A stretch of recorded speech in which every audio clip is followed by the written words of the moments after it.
Hey, welcome to Tabletop Skirmish Games. I'm Lee, and in this video, we'll be making some Warhammer Fest predictions for Warcry.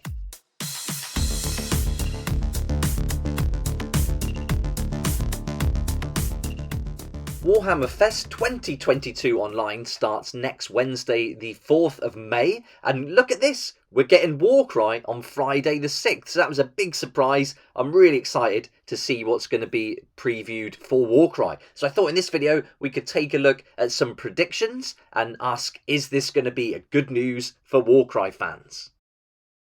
Last year we got the new starter set and terrain rules for Red Harvest, and that was a great addition. Two fantastic warbands, loads of terrain and a really fun environment to do battle in. We also saw the Underworlds crossover with Warcry, beginning with Bladeborn, a new way to play the game. And then in early 2022, we got the 2021 Tome of Champions, which opened up all the Underworlds models, which was a fantastic move and really welcome. So that was a great addition to the game. But then Games Workshop did the range rotation and got rid of most of the Underworld sets. But we have been seeing lots of Warcry articles recently, like this one in issue 473 of the White Dwarf magazine, and this was focusing on Tondia in line with the Age of Sigmar campaigns.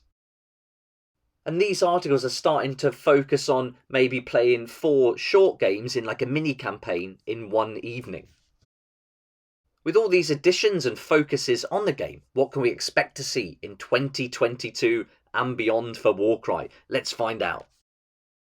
One thing we haven't seen for a long time are new allies for the game, and I think this would be an awesome addition to it if they came up with some original models like this Myrmidon. The Ogroid Myrmidon is just fantastic, so if they could do some more models specific to Warcry rather than tying us into the Age of Sigmar models like they focused on a lot last year and also earlier this year, then I think that would be a really good move.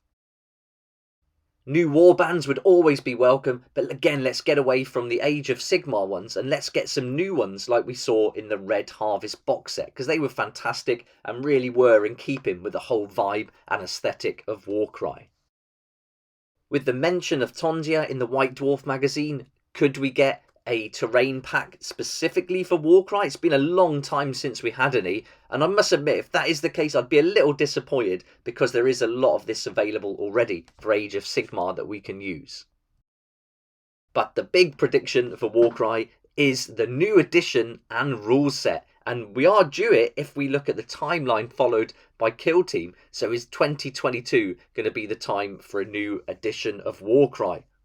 If it is, I hope they don't completely revamp the rules, because they're fantastic. I love the gameplay. It's fast, easy to learn, fun to play. So I am a little worried that they might change this completely and lose some of the magic that Warcry brings.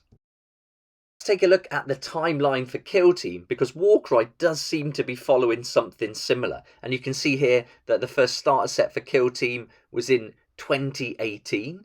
Then in 2019, they brought out another set. Then in 2020, it was the Pariah Nexus, very unappealing. And then finally, 2021, the awesome Octarius box set that got me started in Kill Team. And what a great box set that was. Now let's compare that with the Warcry timeline. And the starter set for Warcry, the first one, came out in 2019. So it was a year after Kill Team, and I didn't start playing until 2020 when I started the channel, and that's when Catacombs came out, and I love that box set. That's what got me into Warcry, into Warhammer, collecting properly, and it's what motivated me to start the channel and continue doing it with daily videos. After loads of other releases in 2020, 21 was quite quiet until we saw the Red Harvest box set, and this was a really great box set. Much better than I expected. The terrain was fantastic, great models, and just, yeah, a really all-round great starter set. That now brings us up to 2022, and that's 3 years since the release of the original starter set. So certainly in that timeline of things, we could expect to see a new edition of the game.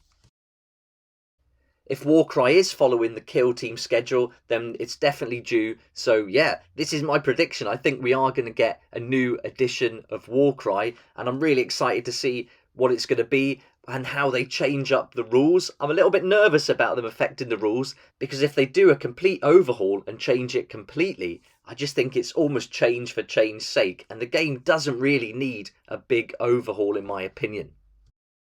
But imagine if they go with the same schedule during 2022 and beyond, like they've done with Kill Team. And following Octarius, we've seen Chalnath and other sets, starter sets, dice, cards. We've seen the new Nachman set, which had some awesome miniatures in there. Brand new warbands alongside some of the original 40,000 miniatures. So if they do the same for Warcry, we could be getting new Warcry warbands alongside existing Age of Sigmar warbands, and so that could be really fun. So we could be in for a treat as far as models and terrain and box sets go. But please don't introduce this kind of measuring system to Warcry. It really isn't necessary, and I really hope they just keep it simple. It doesn't need to be complicated. We don't need wordy rules. Just keep it nice and straightforward and fun, and keep that action fast and furious. So I can really see this happening. I think we could be in for a new edition and rule set this year. But what do you think? I'd love to hear your predictions for Warhammer Fest 2022. So add them in the comments section below. I can't wait to read what you think we're going to be getting this year. Here's some good news though on the way from the channel here. I've been busy painting loads of miniatures and getting ready for regular battle reports here on the channel. And the first Warcry battle report will be up really soon, and you'll be able to vote for who's going to be taking part and fighting against the Gloomspike Gits over on my Patreon. So if you're a Patreon member, then you can vote there and have an input into these battle reports going forward. And also look out for YouTube memberships that I'll be starting really soon that's going to focus on these battle reports and give you some great perks that you can get from taking part. So that's all coming really soon. But if you're on Patreon, you'll be able to vote for the first Warcry regular battle report really soon. I hope you enjoyed the video, and I hope you're as excited as I am to see what we're going to get for Warcry revealed in this year's Warhammer Fest. I love these online previews. It's great fun, and it really keeps the hobby interesting and up to date. So yeah, can't wait to see it. But for now, thanks so much for watching. Please like if you like it, subscribe for more videos like this, and don't forget to hit the notification bell to join me next time on Tabletop Skirmish Games. I'd like to say a huge thank you to my Patreon supporters who make these daily videos possible, and if you're interested in joining the community, it'd be awesome to see you there, and I'll put a link for that in the description down below.